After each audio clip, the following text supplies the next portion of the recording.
With how ubiquitous Miles Morales has become as Spider-Man, I feel like it might not be commonly known, among people who aren't comics fans at least, that he wasn't created for the main Marvel continuity initially.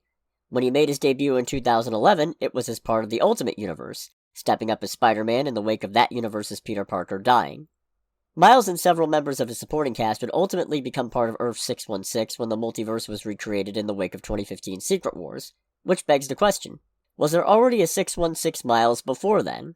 Well, as we'd come to find out in 2017's event Spider-Man 2, yes!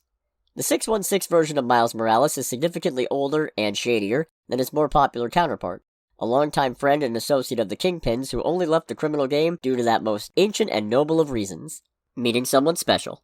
Using his connections with Kingpin to erase all records of his existence and criminal past, the 616 Miles left New York for Michigan and lived happily ever after.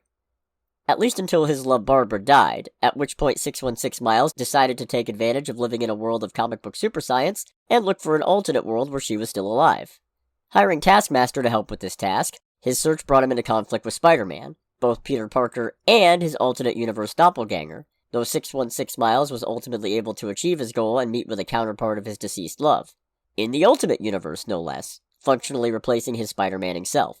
One would think the story ends here, and you'd be wrong. 616 Miles took up supercriming in the Ultimate Universe and returned to his native reality, calling himself Ultimatum. Wielding a combination of Iron Man tech, Giant Man suit, and Captain America Man shield, he hatched a diabolical plot to shunt Spider-Man Miles back to the Ultimate Universe and take over crime back in main universe Brooklyn. He was ultimately thwarted by the combined efforts of Spider-Man Miles and his Uncle Aaron, and ended up being bounced back to the Ultimate Universe himself.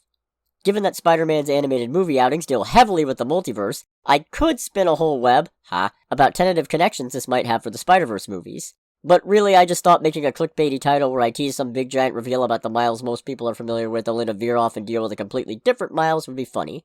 I'll leave it up to you whether it worked. Next week... Flashpoint, I guess.